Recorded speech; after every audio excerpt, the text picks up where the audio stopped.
Welcome to St. Giles in the Word for August 11th, 2025. Our readings today are Revelation 6 and 2 Samuel 18. We are reading, as always, from the New International Version, and we begin today in the book of Revelation. I watched as the Lamb opened the first of the seven seals. Then I heard one of the four living creatures say in a voice like thunder, "Come." I looked, and there before me was a white horse. Its rider held a bow, and he was given a crown, and he rode out as a conqueror bent on conquest. When the Lamb opened the second seal, I heard the second living creature say, "Come." Then another horse came out, a fiery red one. Its rider was given power to take peace from the earth and to make people kill each other.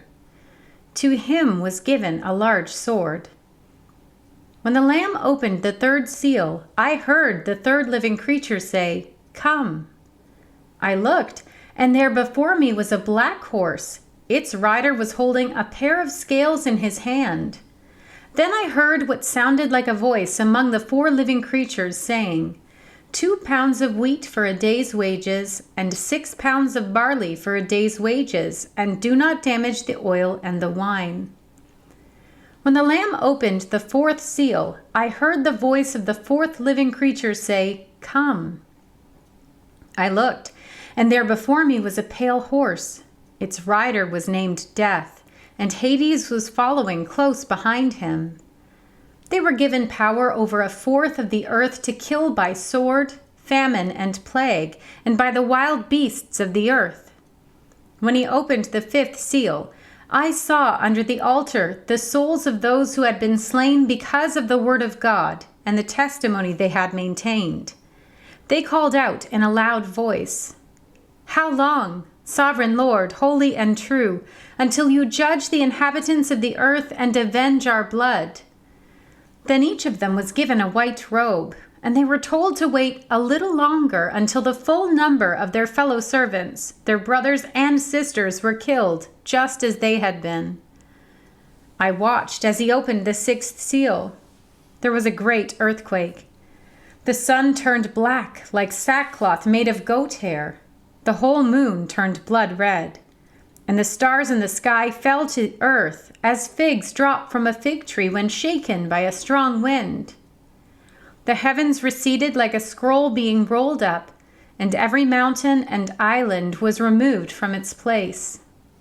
Then the kings of the earth, the princes, the generals, the rich, the mighty, and everyone else, both slave and free, hid in caves and among the rocks of the mountains. They called to the mountains and the rocks, "Fall on us and hide us from the face of him who sits on the throne and from the wrath of the Lamb. For the great day of their wrath has come, and who can withstand it?" We turn now to 2 Samuel. David mustered the men who were with him and appointed over them commanders of thousands and commanders of hundreds. David sent out his troops, a third under the command of Joab, a third under Joab's brother, Abishai, son of Zeruiah, and a third under Ittai the Gittite. The king told the troops, "I myself will surely march out with you." But the men said, "You must not go out. If we are forced to flee, they won't care about us. Even if half of us die, they won't care. But you are worth 10,000 of us. It would be better now for you to give us support from the city." The king answered, "I will do whatever seems best to you." So the king stood beside the gate while all his men marched out in units of hundreds and of thousands.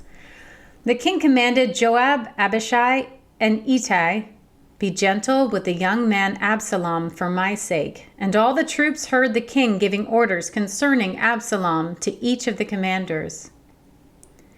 David's army marched out of the city to fight Israel, and the battle took place in the forest of Ephraim. There Israel's troops were routed by David's men, and the casualties that day were great, 20,000 men. The battle spread out over the whole countryside, and the forest swallowed up more men that day than the sword. Now Absalom happened to meet David's men. He was riding his mule, and as the mule went under the thick branches of a large oak, Absalom's hair got caught in the tree. He was left hanging in mid-air while the mule he was riding kept on going. When one of the men saw what had happened, he told Joab, "I just saw Absalom hanging in an oak tree." Joab said to the man who told him this, "What? You saw him? Why didn't you strike him to the ground right there? Then I would have had to give you 10 shekels of silver and a warrior's belt." But the man replied, "Even if 1,000 shekels were weighed out into my hands, I would not lay a hand on the king's son. In our hearing, the king commanded you and Abishai and Ittai, protect the young man Absalom for my sake. And if I had put my life in jeopardy and nothing is hidden from the king, you would have kept your distance from me." Joab said, "I'm not going to wait like this for you." So he took 3 javelins in his hand and plunged them into Absalom's heart, while Absalom was still alive in the oak tree. And 10 of Joab's armor-bearers surrounded Absalom, struck him, and killed him. Then Joab sounded the trumpet, and the troops stopped pursuing Israel, for Joab halted them. They took Absalom, threw him into a big pit in the forest, and piled up a large heap of rocks over him. Meanwhile, all the Israelites fled to their homes. During his lifetime, Absalom had taken a pillar and erected it in the king's valley as a monument to himself, for he thought, "I have no son to carry on the memory of my name." He named the pillar after himself, and it is called Absalom's monument to this day. Now Ahimaaz, son of Zadok, said, "Let me run and take the news to the king that the Lord has vindicated him by delivering him from the hand of his enemies." "You are not to take the news today," Joab told him. "You may take the news another time, but you must not do so today, because the king's son is dead."